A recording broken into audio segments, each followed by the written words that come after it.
Salut les pirates, j'espère que vous allez bien. Bon samedi, aujourd'hui on va parler people. Le samedi souvent on parle people, c'est le week-end.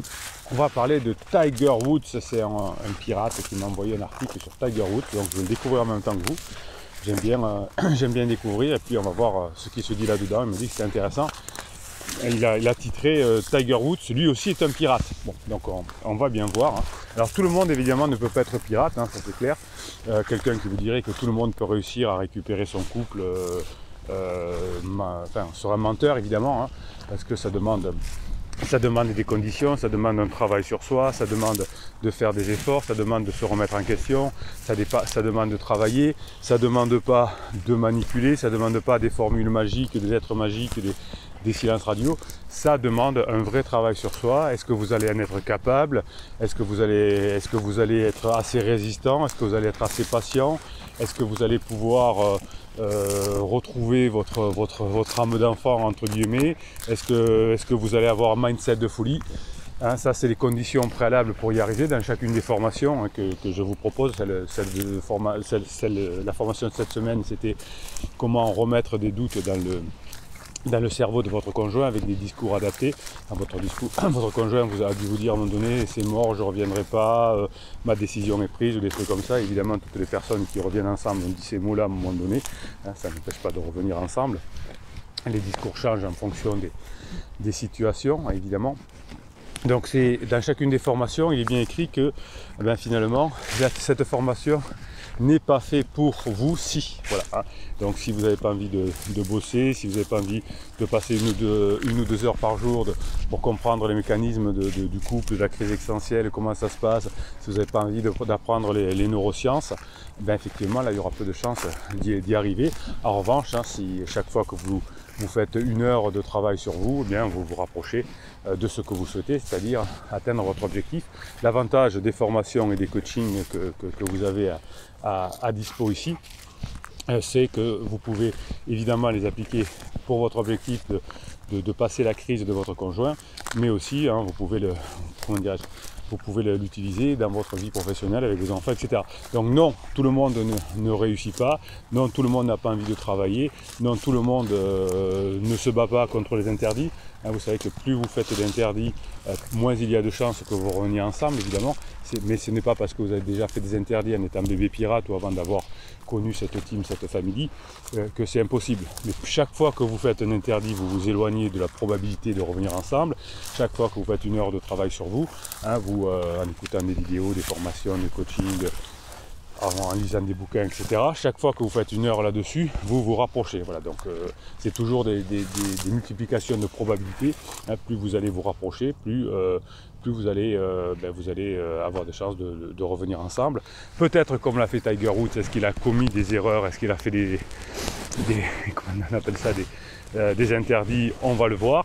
En tout cas, hein, sachez que vous avez l'espoir de revenir ensemble, puisque plus de 60% des personnes reviennent ensemble après s'être séparés, et encore tous ne sont pas des pirates, mais effectivement, hein, se retrouver, c'est pas donné à tout le monde, c'est pas du 100%. Puis il y a des personnes qui décident d'abandonner aussi, hein. Il y a des pirates qui décident d'abandonner parce qu'ils en ont marre, ils souffrent, ou alors ils ne veulent plus retrouver leur conjoint parce qu'il est tout pourri pendant la crise. Bon, la plupart du temps, effectivement, c'est parce qu'on n'a pas eu assez de courage et on abandonne, et là, on ne tire pas la pierre, on ne jette pas la pierre sur des gens qui abandonnent. Bon, ça arrive malheureusement. Sachez qu'à partir du moment où on a décidé d'abandonner, on tombe dans un jeu fini. Hein, je vous rappelle, vous avez une formation sur la stratégie, sur les jeux finis, sur les jeux infinis. Un jeu fini, c'est un jeu où il y a des règles qui sont déterminées et qui durent tout le temps. Par exemple, dans le sport, hein, on a des règles qui, par exemple, un match de foot, pendant 90 minutes, on a les mêmes règles, ou toute la saison, et à la fin, il y a un gagnant et un champion de France, un champion du monde, etc. Mais pendant toute la compétition, les règles n'ont pas changé. On le changera peut-être l'année après. Dans la relation de couple, dans la relation humaine, c'est différent, c'est des jeux infinis. Tant qu'il y en a un qui abandonne pas, les règles changent tout le temps. Hein, là, ça va très bien avec Pansement. Eh bien, dans 15 jours, se sera pris la tête parce que il aura dragué quelqu'un d'autre, elle sera revenue avec sa femme, ou je ne sais rien. Donc les règles changent tout le temps. Donc tant qu'on n'a pas abandonné, le jeu ne se termine pas. Hein, il y a même des personnes qui sont allées jusqu'au divorce, qui sont passées devant le juge, et qui sont revenus ensemble. Donc le jeu est infini tant qu'il y en a au moins un des deux qui n'abandonne pas. Voilà. S'il y en a un des deux, si les deux abandonnent, c'est-à-dire que si votre conjoint veut divorcer, que vous vous abandonnez, eh bien, là on passe dans une nouvelle phase de jeu fini, hein, où on sait comment ça va se finir, devant un juge qui va trancher, les enfants vont partir une semaine d'un côté, une semaine de l'autre, on va galérer financièrement, etc. Là on rentre dans des règles du jeu fini, vous avez des vidéos là-dessus qui vous expliquent comment ça se passe quand on a divorcé, et c'est pour ça qu'on le regrette aussi, parce qu'on a des galères d'organisation, on a des galères financières, on a des galères émotionnelles. Les personnes qui ont divorcé quelques temps après, souvent, galèrent encore plus à la fin de la crise, parce qu'on est épuisé, qu'en plus, voilà, on a des moyens financiers difficiles, on se retrouve seul dans un plus petit appartement quand les enfants ne sont pas là, etc. Donc là, à partir du moment où il y en a un des deux qui abandonne, enfin les deux abandonnent, on rentre dans des jeux finis. Tant que tant qu'au moins un des deux n'a pas abandonné, eh bien on est toujours dans la règle des jeux infinis. Vous avez une formation exceptionnelle, moi j'adore cette formation, elle s'appelle Stratégie. Elle est basée sur les neurosciences et sur les règles, la règle de philosophie asiatique et notamment chinoise, donc elles sont exceptionnellement efficaces.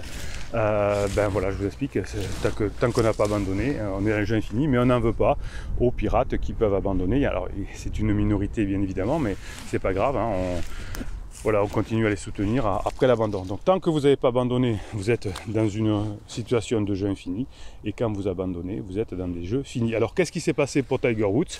Eh bien on va le découvrir ensemble. Alors, Tiger Woods, pour ceux qui vivraient dans un autre monde, c'est l'un des meilleurs golfeurs de tous les temps. On n'est pas spécialiste du golf, hein, mais c'est même quand on ne connaît pas le golf, on connaît Tiger Woods, et si on n'en connaît qu'un, généralement, c'est lui, veut désespérément récupérer son ex-femme. Donc lui, il n'a pas abandonné. Lui, il est toujours dans des jeux de règles infinies, certainement. Pour ce faire, il est même prêt à signer un contrat de mariage délirant. Une infidélité lui coûterait alors plusieurs centaines de millions de dollars.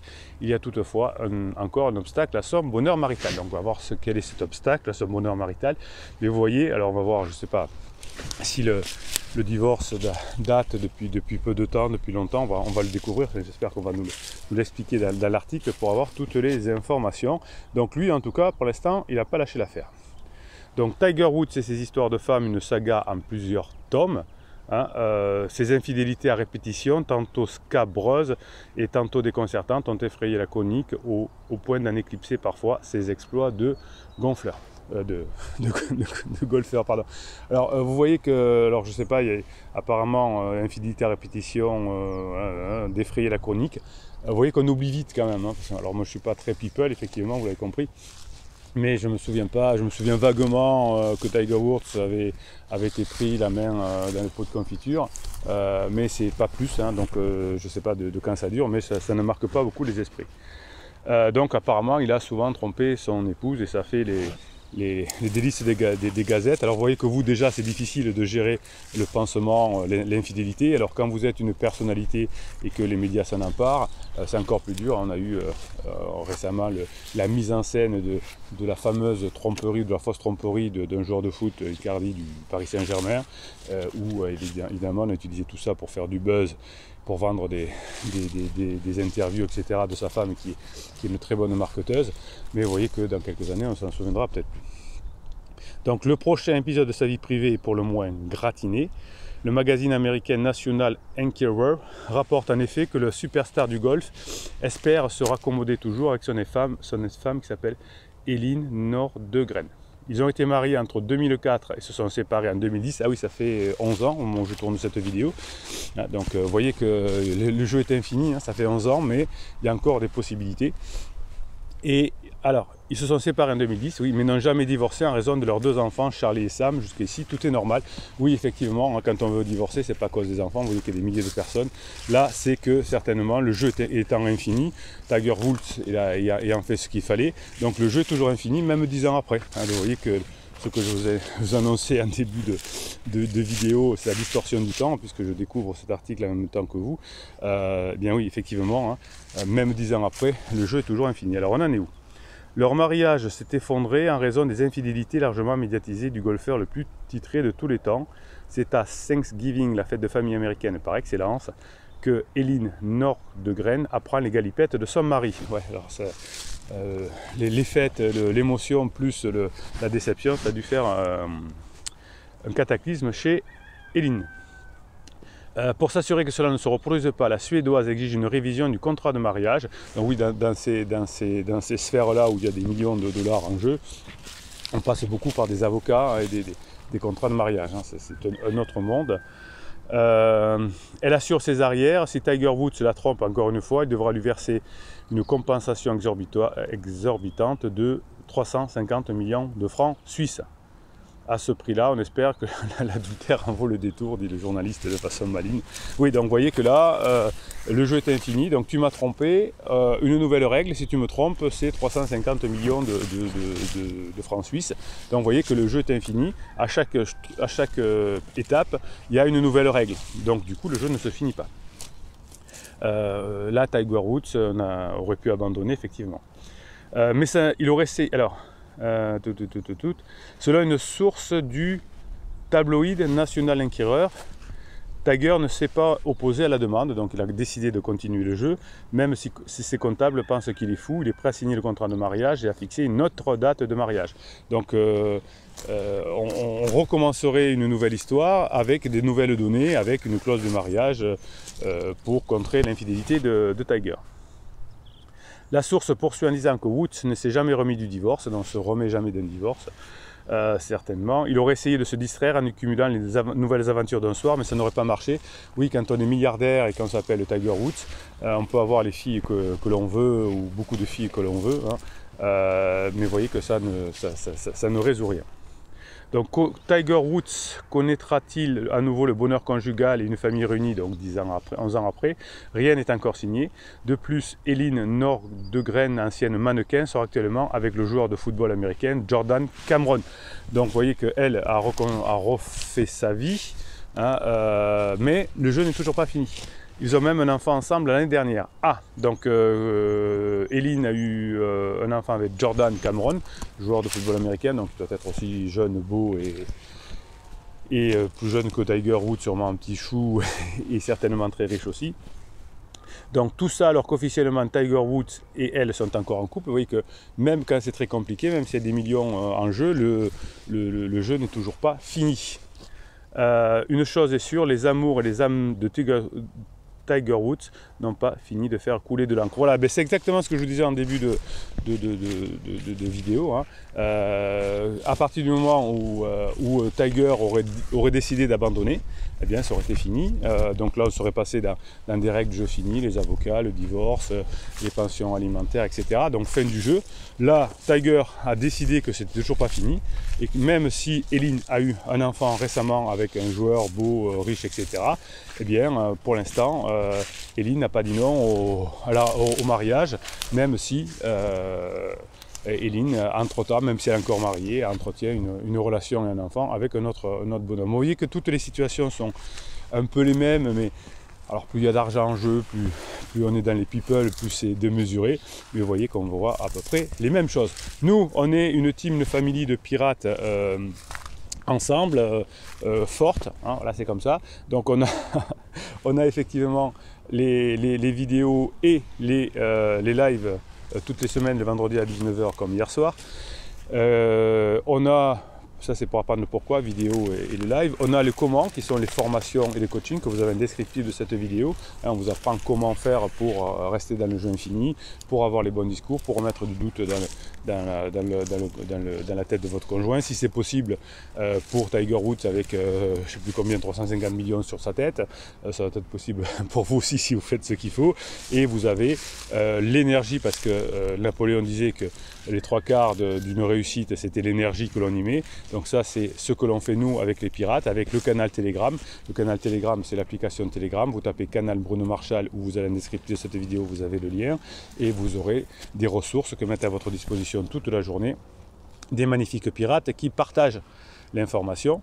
D'ailleurs, je vous ai mis l'article de Tiger Woods, puisque c'est un pirate qui me l'a envoyé. Merci je ne sais pas si je dis les pirates qui m'envoient, non je dis pas. Bon, allez. En tout cas, merci à Jeff qui vous abreuve toute la journée, qui pense à vous, qui vous envoie plein de choses. Et qu'est-ce que j'allais vous dire encore? Oui, et puis évidemment les commentaires de cette vidéo, c'est là que se parle la team, et c'est là où je tire à la fin de chaque vidéo un petit commentaire et j'en fais un mini coaching. Et évidemment la journée je réponds aussi à vos commentaires qui sont sous ces vidéos YouTube, hein, c'est le seul endroit où je réponds, où je vous réponds, où j'anime la communauté, c'est sous ces commentaires YouTube. Après je peux pas répondre partout, donc c'est là-dessous, hein, en commentaire de vidéo, que la team s'exprime le plus et le mieux. Allez, on va faire un petit tour sur Telegram, lire 2-3 trucs et ensuite on fait le mini coaching. Allez, c'est parti. Accepte ce qui est, laisse aller ce qui était et confiance en ce qui sera. Ça, c'est Bouddha qui a dit ça. Accepte ce qui est, laisse aller ce qui était et confiance en ce qui sera. Oui, alors les personnes en crise qui sont paniquées, hein, qui sont obligées de dire c'est fini, je ne reviendrai pas, hein, ne sont pas là-dedans. Ils n'acceptent pas ce qui est, ils n'acceptent pas d'être en crise existentielle. Ils ne laissent pas aller le passé parce qu'ils sont accrochés dessus et ils n'ont pas confiance évidemment en l'avenir puisqu'ils ne le connaissent pas et puisqu'ils sont incapables de le créer. Hein, on crée l'avenir par des actions, comme vous faites les pirates. Chaque fois que vous faites une formation, un coaching ou quelque chose comme ça, vous faites une action qui vous rapproche. Rien n'est permanent dans ce monde, même pas les problèmes. Rien n'est permanent dans ce monde, pas même nos problèmes. Ça c'est vrai, mais on a des problèmes tous les jours. Quelle est la personne la plus difficile à conquérir? Eh bien, la personne qui va bien toute seule. Pourquoi? Alors, pourquoi j'hésite en disant ça? Parce que c'était un message marqué femme. Donc moi je remplace femme par personne parce que vous savez ici, on est une team, une famille où on pense que les hommes et les femmes sont différents et sont complémentaires, mais fonctionnent un peu de la même façon par moment. Donc quelle est la personne la plus difficile à conquérir? La personne qui va bien toute seule. Pourquoi? Parce que cette personne a surmonté la douleur de la perte, de l'absence, du manque. Elle a transformé la défaite en victoire. Elle a appris à s'aimer. Donc c'est ça, les formations et les coachings vous aident à surmonter la douleur de la perte, de l'absence, du manque, et les formations et les coachings vous aident à transformer la défaite en victoire. C'est une personne forte et elle est l'héroïne d'elle-même, hein, ce qu'on appelle la meilleure version de soi-même. Ce n'est pas une personne pour tout le monde, juste pour les héros. Oh, c'est bon ça, j'adore. L'autre doit valoir plus que ses défaites et ses victoires pour la conquérir. Donc l'autre personne, donc le conjoint, doit valoir plus que ses défaites et ses victoires pour la conquérir. Oui, voilà. Hein, donc quand vous êtes devenu la meilleure version de vous-même, effectivement, votre conjoint va devoir vous mériter. Allez, je tire au sort un commentaire sous une vidéo, je le découvre en même temps que vous et j'en fais un mini coaching, j'adore faire ça et vous adorez parce que je parle de vous. Allez, un message de Fredo. Bonjour les pirates, c'est une première pour moi en ce qui concerne les commentaires, mais je vous suis depuis 2 ans. Mon histoire est la suivante. Criseuse est partie de la maison depuis 3 ans, après 20 ans de mariage. Ah oui, dommage qu'on ne se soit pas connu avant. Hein. Peut-être que, alors on va voir ce que vous racontez, mais peut-être qu'on aurait pu vous aider. Criseuse est partie de la maison depuis 3 ans après 20 ans de mariage. Ok. Donc on est dans quelque chose d'assez malheureusement traditionnel. Courage Fredo. A priori pas de pansement adultère, mais des amis divorcés ou séparés au comportement des adolescentes immatures. Oui, donc ça c'est des pansements. Le pansement, c'est pas, effectivement, comme le dit très bien Fredo, c'est pas que de l'adultère, hein. Ça peut être un retour avec des personnes plus jeunes ou pour faire la fête. Contrairement aux autres criseuses ou criseux qui parlent divorce, mais n'agissent pas, la mienne a pris le taureau par les cornes assez rapidement pour le divorce. Elle était prononcée 7 mois après son départ. Oui, c'est ce que je vous dis toujours, effectivement, c'est dommage qu'on ne se soit pas connu avant. Hein, il faut passer cette règle des 6 mois. Et comme pour Fredo, hein, la plupart des personnes qui divorcent le font dans les 6 premiers mois, 7 premiers mois. Donc c'est enclenché en tout cas dans les premiers mois et ça se termine rapidement. Donc c'est pour ça que plus vous contactez la team, la famille, plus vous bossez rapidement, moins vous avez de chances que ça se passe comme Fredo. Aujourd'hui, très peu de contacts entre nous, elle me fuit comme la peste. Oui, donc vous voyez qu'on n'a pas eu le temps de créer le badinage, l'humour, la sexualisation. Difficile d'appliquer la méthode de Bruno, oui, là effectivement, hein, si ça fait 3 ans que vous ne parlez plus, c'est compliqué. Le divorce est acté et on n'a pas continué, le jeu infini, hein, le jeu a été fini rapidement. J'ai pris le parti de lui laisser du temps et de l'espace, ce qui est différent d'un silence radio, ça c'est très bien parce que le silence radio c'est très long. 3 ans à attendre, c'est long, très long, oui, c'est long, c'est très long. C'est pour ça que quand on se forme, quand on fait des coachings, quand on s'amuse, quand on fait des nouvelles activités, quand on rencontre d'autres personnes, ça paraît moins long effectivement. Hein, mais là c'est vrai que quand on a passé la phase d'alarme et qu'on n'a pas fait ce qu'il faut parce qu'on ne se connaissait pas, ben, je regrette ben, qu'on ne se soit pas connu avant. Mais bon, c'est un peu le point négatif du fait qu'on se trouve peut-être pas tout de suite ou qu'on ne cherche pas au bon endroit ou que je fasse pas de marketing. Ça c'est mon erreur, mais j'ai pas envie de faire du marketing, j'ai pas envie de monter mes prix de x3 de coaching, de formation, etc. Parce que quand on fait du marketing, ben, c'est toujours le client qui paye. J'ai envie de vous donner du contenu, j'ai envie de vous faire payer le juste prix. Ben, c'est mon métier, mais j'ai pas envie de vous arnaquer parce que vous êtes maintenant ma team et ma famille. Mais la contrepartie, c'est qu'effectivement, on trouve d'abord les personnes qui font du marketing, qui font de la pub, qui font je sais pas comment on appelle, des ads, je crois, et qu'effectivement que l'on trouve beaucoup plus vite. Donc ça c'est le point, le fait de ne pas faire de marketing, c'est effectivement, on nous trouve moins vite. Donc c'est pour ça que vous allez pouvoir compenser par mettant des pouces en l'air, des commentaires, pour aider plus rapidement les personnes à vous trouver dans cette team et dans cette famille, et à se régaler avec vous et à multiplier les chances de revenir ensemble. Voilà, donc c'est vrai que ça c'est un peu le point noir, mais de notre côté, hein, ça vous permet d'acheter plus de formations, de coaching qui sont abordables, hein, qui sont en général 3 fois moins chers que les personnes qui font du marketing. Voilà, qu'est-ce que j'ai encore Merci en tout cas Fredo, courage, et en tout cas continuez à nous suivre. En tout cas vous apprenez les neurosciences et ça va vous aider pour l'avenir, et votre message m'a beaucoup touché. Merci Fredo. Voilà, je vous laisse aller. Samedi, je vous laisse profiter du week-end. On se retrouve demain dimanche. Tous les jours, il y a des vidéos parce qu'on est une team, une famille. On s'aime. On se soutient même le samedi, même le dimanche, même le week-end, même pendant les vacances. Voilà, je vous prépare une formation pour la semaine prochaine également. Évidemment, elle sortira mercredi, je vous en parlerai. Je vous donne un petit indice. Quand votre conjoint se veut intimidant, quand votre conjoint se veut fuyant, c'est-à-dire que quand votre conjoint vous montre une personnalité difficile liée à sa crise, comment réagir en fonction de ces points. Je commence à y réfléchir, je commence à vous tourner la vidéo, vous l'aurez. Mercredi, Bruno Marchal, il vous dit commentaires et comment on appelle ça, et pouces en l'air. En attendant, Bruno Marchal, il vous dit passez la journée que vous méritez.